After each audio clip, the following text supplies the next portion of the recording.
नमस्कार, मैं आरबी सिंह यादव और आप देख रहे हैं मेरा YouTube channel RB Singh Yadav editor. मैं आज नरेंद्र मोदी को लेकर के बात करूंगा। नरेंद्र मोदी जब गुजरात के चीफ मिनिस्टर थे तब पूरी तरह से बेपरवाह होकर के उन्होंने 15 साल सरकार चलाई और पिछले 10 साल जब वो लोकसभा में हैं और प्रधानमंत्री के पद पर रहे तब भी उन्होंने बेपरवाह होकर के सरकार चलाई। उनकी सरकार पर कोई भी व्यक्ति कभी भी किसी भी तरह की उंगली नहीं उठा सकता था, लेकिन आज के जो हालात हैं, जो मैंडेट मिला है सरकार को और विपक्ष को, उसको लेकर के गाहे बगाहे कहीं से भी कोई भी बयान आ जाता है और उस बयान को सुनकर के मोदी जी जहां होते हैं वहां से मेरा जहां तक सोचना है भागे भागे दिल्ली की तरफ सोचने लगते हैं कि कहीं ऐसा ना हो, कहीं वैसा ना हो, कहीं हो सकता है किसी नेता के बयान में दम हो। तो ये सारी जो चीज़ें मैं आपको सुना रहा हूँ वो ये है कि कभी राहुल गांधी कुछ कह देते हैं, कभी अब लालू प्रसाद यादव ने कुछ बात कह दी और दूसरे नेता अखिलेश यादव भी कभी कभी बहुत ज़बरदस्त बोल जाते हैं। तो कुल मिलाकर के मेरा आपसे यही एक कहना है कि अब सरकार वो वाली सरकार नहीं रही जो पिछले 10 साल से चल रही थी। अब देखिए कि आज कल का भी देखा होगा आपने। कल का ये था कि सुबह 5 बजे घर से उठे राहुल गांधी और हाथरस पहुंच गए। वहाँ पर उन्होंने तमाम दुनिया की जो जमात बैठी हुई थी, उनका इंतज़ार कर रही थी, उससे मुलाकात की और सीधे सीधे उत्तर प्रदेश के चीफ मिनिस्टर से अनुनय विनय की, नम्रतापूर्वक कहा कि मैं चाहता हूँ कि इनको ज़्यादा से ज़्यादा, ये देखिए उनके कहने से ना तो योगी आदित्यनाथ कुछ देने वाले हैं ना कोई और बात है, लेकिन राहुल गांधी का जो बयान है उससे उत्तर प्रदेश में संकेत चला गया कि राहुल गांधी तो चाहते हैं, मतलब विपक्ष तो चाहता है कि भाई हम जो पीड़ित लोग हैं उनको उनके बारे में कुछ कहा जाए और कुछ मिले उनको। लेकिन यूपी सरकार कुछ देने को तैयार नहीं है। यूपी सरकार अपने झगड़ों में लगी हुई है, उसे इन सब चीज़ों से कोई लेना देना नहीं है। राहुल गांधी ने बहुत चीज़ें कहीं, कल आपने देखा होगा मैंने एक वीडियो बनाया था, उसमें कहा कि इनको आज ज़रूरत है, कल इनको ज़रूरत नहीं पड़ेगी, आज इनकी ज़रूरत पूरी हो जाएगी तो कल ये अपने आप ही सर्वाइव कर लेंगे। कितनी बड़ी बात थी। आज राहुल गांधी सवेरे ही दिल्ली से सीधे के सीधे सवेरे सवेरे अहमदाबाद चले गए। बताइए, गुजरात के लिए उन्होंने संसद में क्या कहा था आपको शायद मालूम ही होगा। संसद में कहा था कि हम आ रहे हैं, अब की बात सरकार हम बनाएंगे और आपको हराएंगे। वहाँ बाकायदे खुलेआम पार्लियामेंट की जो लॉगिंग बुक होती है उसमें बाकायदे उनका सारा भाषण दर्ज है। आपने भी सुना होगा, हमने तो सुना ही सुना था। खैर आज उन्होंने जो कार्यकर्ताओं का, जो उनका अपना पार्टी कार्यकर्ताओं के ऊपर जो जुल्म हो रहा था 2-3 दिन से लगातार, वहाँ बजरंग दल के जो लोग थे वो तांडव मचा रहे थे कांग्रेस पार्टी के दफ्तर में घुस करके, तोड़ फोड़ मारपीट जो कुछ हुआ वो सारी चीज़ें आपने सब देखा होगा वीडियो।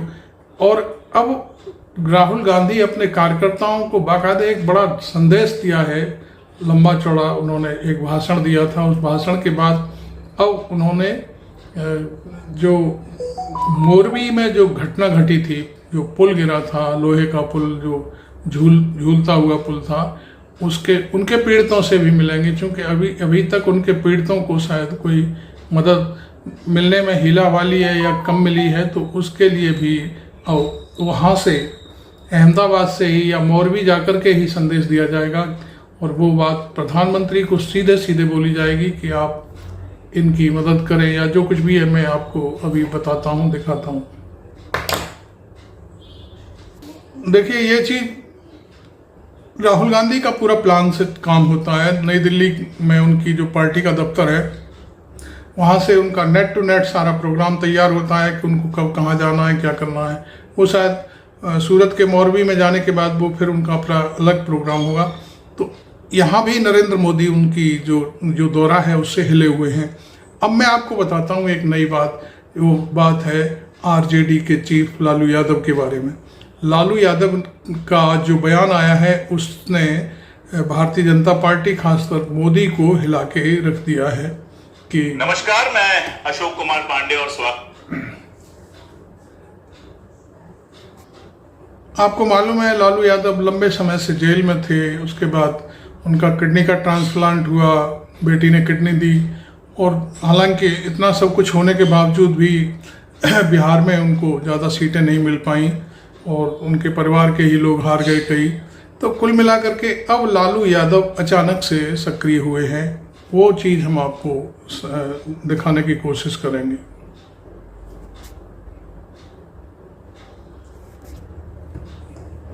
लालू यादव को कोई भी व्यक्ति कुछ भी कहे, लेकिन मैं उनकी पॉलिटिक्स को कभी नज़रअंदाज नहीं कर सकता। लालू यादव जब बोलते हैं तो बहुत ही ज़बरदस्त तरीके से बोलते हैं और उनकी वाणी जो जब निकलती है तो वो सच साबित होती है, कभी कभी हमने देखा है। और वो एक छत्र बिहार के ऐसे राजनेता हैं जो इतने लंबे समय तक उनकी तूती बोलती रही। और आज मैं आपको ये बताने जा रहा हूँ कि लालू यादव की पार्टी का जो स्थापना दिवस था उस पर उन्होंने जो बोला है, जो बयान दिया है, वो बहुत ही गजब है। और वो बात उन्होंने ये कही है कि ये सरकार शायद 1 महीने के भीतर भीतर गिर जाएगी। इस तरह का बयान देना लालू यादव का, आप समझते हैं सरकार गिरने के पीछे क्या कारण है? भाई, जो भारत सरकार है, नरेंद्र मोदी हैं, वो यूनाइटेड जनता दल है, जो जनता दल यूनाइटेड, जो नीतीश कुमार की पार्टी है, उसके बलबूते सत्ता में है। उसके 12 सांसद हैं और उनका समझौता मोदी से है।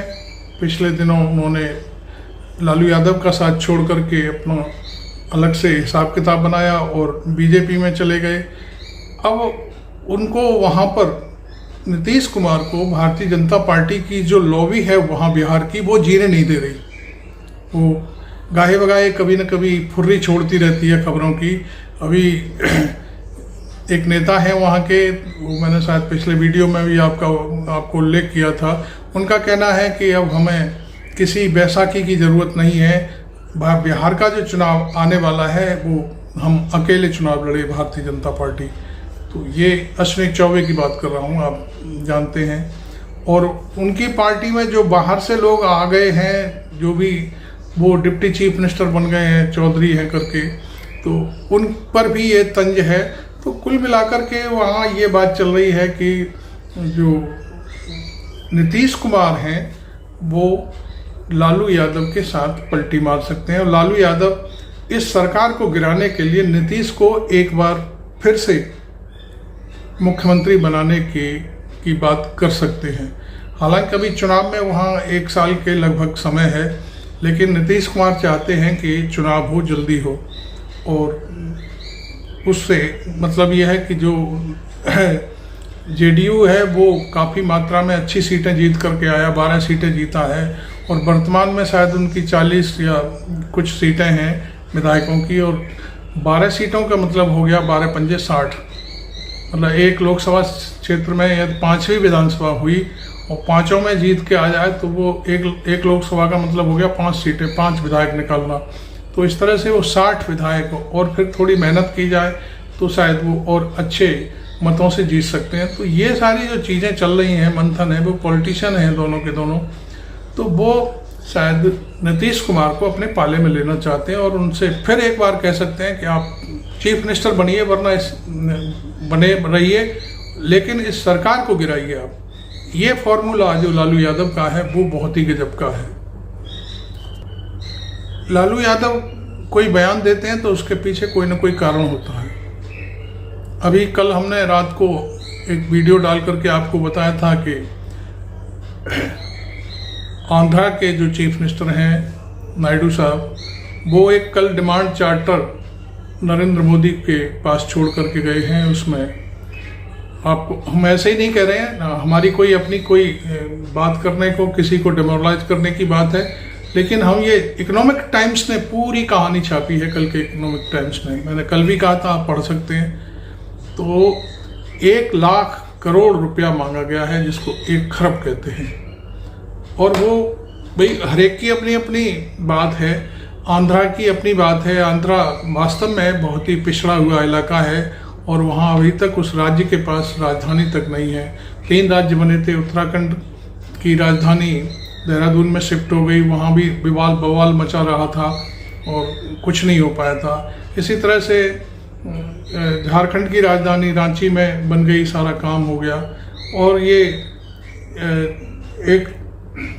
ये जो राज्य है ये भी अभी बना है, तो इसमें भी देखिए कितनी कहानी है कि एक राज्य को पूरी राजधानी मिल गई, सारा कुछ मिल गया, जो तेलंगाना है। लेकिन ये जो इलाका है बहुत ही पिछड़ा हुआ है, इस इलाके के लिए भी कोई विकास की कहानी नहीं है। इसलिए नायडू का 100 करोड़ रुपया मांगना कोई ज़्यादा बड़ी बात नहीं है वही। और ये भी उन्होंने तय कर दिया है कि आपको ये इसी बजट में ये पैसा देना होगा, तभी उनका काम चलेगा आंध्रा की जनता के लिए। तो अभी तो नायडू गए हैं और उनकी डिमांड मोदी के पास है। अब बिहार को एक अलग जो स्टेटस होता है, राज्य का दर्जा, विशेष राज्य जो होता है, उसका दर्जा दिलाने के लिए लालू यादव, नीतीश कुमार सभी कहते रहे हैं। यहाँ तक कि बीजेपी भी खुद कहती रही है कि हम नए राज्य, इस राज्य को विशेष राज्य का दर्जा देंगे। लेकिन अब मुझे लगता है कि लालू यादव ने जो बात कही है, अब अपना डिमांड चार्टर लेकर के नीतीश बाबू किसी भी समय दिल्ली में धमक सकते हैं। तो ये एक बड़ी कहानी है और ये विचित्र है। लालू यादव को लगता है कि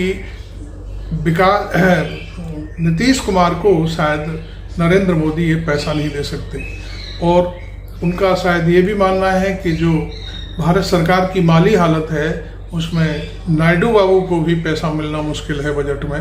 तो ये दोनों जो गोटियां जिनके बलबूते पर मोदी की सरकार चल रही है, वो कभी भी गिर सकती है।